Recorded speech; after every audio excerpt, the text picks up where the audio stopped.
Bendiciones, estimados hermanos, hermanas, amigos, amigas. Es un placer saludarles en el nombre de Cristo Jesús. En este momento nuevamente llego a cada uno de ustedes a través de este medio para enseñar la palabra de nuestro Dios.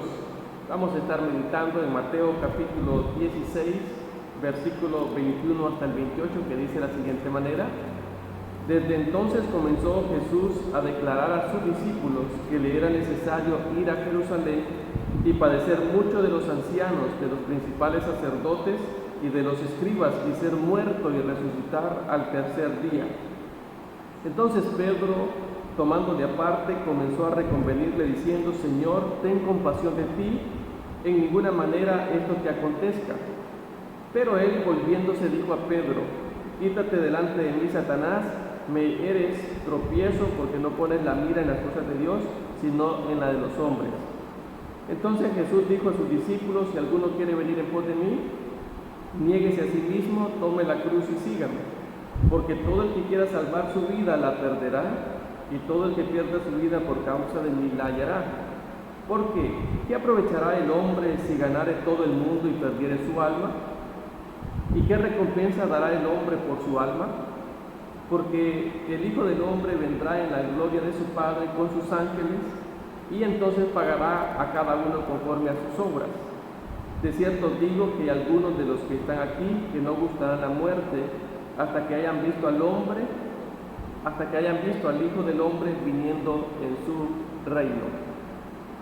Es bien interesante entender, hermanos y amigos, que desde el versículo 17 hasta el 20 encontramos la declaración que hace el apóstol Pedro, una declaración espiritual revelada por Dios a este varón.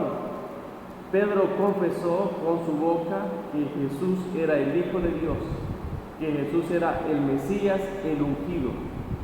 Sabemos que Jesús es el Rey, es el Mesías que Dios había predestinado para que viniese a dar su vida acá a la tierra. Jesús es el Mesías, el Salvador del mundo. Después de esa declaración, viene Jesús y empieza a anunciarle o a declararle a los discípulos su muerte y su resurrección. Jesús empieza a enseñarle a los discípulos que ese Mesías divino, ese Mesías de lo alto, debía de padecer, que debía morir y que al tercer día iba a resucitar. La resurrección sería la evidencia máxima y patente que confirmaría a los discípulos que ellos anduvieron con el Hijo de Dios, que ellos anduvieron con el Mesías. En el versículo 21, Jesús les dice claramente a los discípulos que él tenía que ir a Jerusalén, que era muy necesario ir hasta allá, que iba a padecer en manos de los principales líderes del pueblo de Israel, que iba a padecer hasta la muerte, pero que al tercer día él resucitaría. Sabemos que la muerte de Jesús no es una historia inventada por el hombre, no es un cuento de hadas, no es una leyenda, no es una narración histórica. Sabemos que la muerte de Cristo es un evento real, es un hecho que de verdad existió. Hace 2000 años, Jesús, el Hijo de Dios, murió en la cruz del Calvario para perdonar el pecado de toda la humanidad. Fue muy necesario que Jesús se humanara y muriera de esa condición, porque era la única forma en que el hombre podía ser perdonado de sus pecados. Ninguna persona, nadie podía evitar que Jesús padeciera, nadie podía evitar que Jesús muriera y que Él resucitara. Es por eso que vemos que Pedro aparta a Jesús y le aconseja y le dice: no vayáis a Jerusalén, no permitas que te maltraten, no permitas que te maten. Y Jesús le dice: apártate de mí, Satanás. Jesús entendía que era el espíritu de Satanás que estaba trabajando y obrando en Pedro para que le aconsejara que no fuera a Jerusalén. Sabemos que era muy necesario que Jesús fuera a Jerusalén, era muy necesario que Él muriera, era muy necesario que Él resucitara, porque solamente de esa manera el hombre tendría un camino a la reconciliación con Dios y a la salvación de la vida eterna. Nadie puede evitar el cumplimiento del plan redentor de Dios, ni Satanás Satanás no pudo obstaculizar que Jesús muriese y resucitase entre los muertos. Luego en el versículo 24 en adelante, Jesús empieza a enseñarle a los discípulos qué es lo que ellos debían de hacer después de haber resucitado a Cristo. ¿Qué es lo que nosotros debemos hacer una vez que nos damos cuenta que Jesús, el Hijo de Dios, resucitó entre los muertos? Dice: si alguno quiere venir en pos de mí, niéguese a sí mismo, tome su cruz y sígame. Nosotros sabemos que el Mesías, el Hijo de Dios, resucitó entre los muertos. Para ser sus discípulos tenemos que pagar un precio. Debemos de hacer tres cosas. Uno, negarse a sí mismo, negarnos a uno mismo, tomar la cruz y seguirle.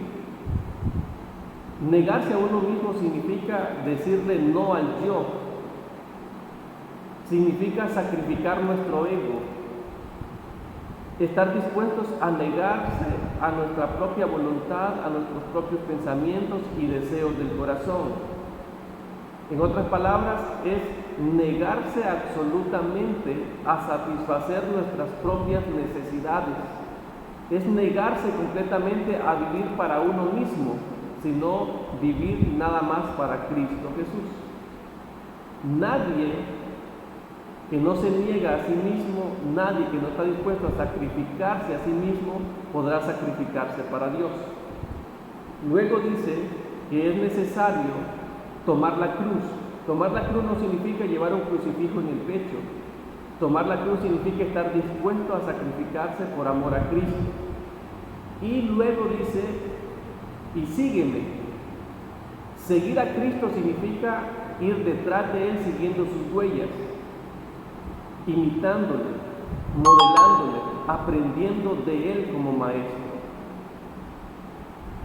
Estos son tres requisitos esenciales para ser un discípulo de Cristo: negarse a uno mismo, tomar la cruz y seguirle. Nadie que no se niega a sí mismo, nadie que no quiere tomar la cruz, o sea, nadie que está dispuesto a sacrificarse, puede ser un seguidor de Cristo Jesús. Luego en el versículo 25 dice: porque todo el que quiera salvar su vida, la perderá, y todo el que pierda su vida por causa de mí, la hallará. Aquí es perder para ganar. Perder la vida aquí, en aquel entonces, se cumplió con los discípulos. Ellos estuvieron dispuestos a morir físicamente, ser muertos por amor a Cristo, por predicar el Evangelio. Para nosotros, no necesariamente debemos de morir físicamente por predicar el Evangelio, aunque muchos hoy en día, en otros países, han entregado sus propias vidas por predicar el Evangelio, por la salvación de las almas. Pero perder la vida puede ser estar dispuestos a morir al yo. Perder la vida significa estar dispuestos a morir a los placeres del mundo. Perder nuestra vida significa estar dispuestos a negarnos de los deseos carnales. Perder la vida sería estar dispuestos a no vivir para nosotros mismos, sino para Cristo.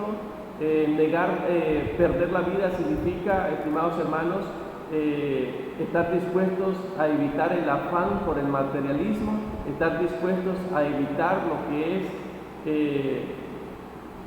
el afán por la prosperidad de las cosas puramente materiales en este mundo.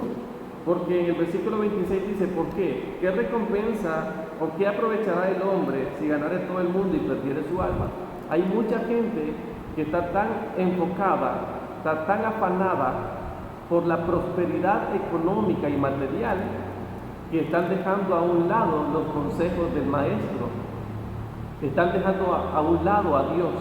Mucha gente no quiere ser un discípulo de Cristo porque no quiere sacrificarse a sí mismo, no quiere sacrificar las comodidades, no quiere sacrificar las riquezas económicas, no quiere sacrificar la prosperidad puramente material, porque la gente está tan afanada, tan enfocada a sí mismo que en Dios. Y Jesús dice, ¿qué aprovecha el hombre que gane todo el mundo si va a perder su alma? ¿Qué provecho tendrá el hombre si gana todo el mundo y pierde su alma? ¿Y qué recompensa dará el hombre por su alma? Una persona que muera sin Cristo, que muera sin el Señor, se va a perder por toda la eternidad. Se va a perder. Sabemos que las riquezas no salvan a nadie. Las riquezas no dan vida eterna. Incluso las riquezas están llevando a la perdición eterna a muchas personas. Las riquezas están separando al hombre y a la mujer de la presencia de Dios. No permita usted que el afán por el materialismo le impida disfrutar de una comunión continua con Dios. No permita que el afán por el materialismo le impida estar cerca de Dios. No permita que eso le condene, no le permita que eso le impida ser salvo y tener vida eterna. Para ser discípulo del Mesías, o sea, Jesús, debemos de estar dispuestos a pagar un precio, negarnos a nosotros mismos, tomar la cruz y seguirle, estar dispuestos de sacrificar nuestra propia vida, estar dispuestos a sacrificar incluso las riquezas puramente materiales. Luego el versículo 27 dice, porque el Hijo del Hombre vendrá en la gloria de su Padre con los ángeles, y entonces pagará a cada uno conforme a sus obras. Debemos de recordar que Cristo ya vino una vez, murió en la cruz del Calvario y resucitó al tercer día como Él lo había prometido. Jesús, 40 días después de la resurrección, fue exaltado a la diestra de su Padre, pero Él prometió regresar una vez más. Vendrá con sus ángeles con poder y gloria para llevar a su iglesia, con el objetivo de juzgar a cada uno según sean sus obras. Nosotros como individuos, como seres humanos, vamos a ser juzgados por Dios. La iglesia será juzgada por Cristo. El mundo entero será juzgado por Dios. La iglesia será juzgada no para ver si es salva o no, sino para recompensarle según sea su obra. El mundo que muere afanado en las riquezas puramente materiales y rechazando el Evangelio, será juzgada no para ver si es salva, sino para ser condenada en el lago de fuego. Ese Mesías que resucitó entre los muertos y que ascendió al cielo, Él regresará para juzgar a cada uno, según sean las obras. Y dice el versículo, de cierto digo que hay algunos de los que están aquí que no gustarán la muerte hasta que hayan visto al Hijo del Hombre viniendo en su reino. Nuevamente Él confirma que vendrá por segunda vez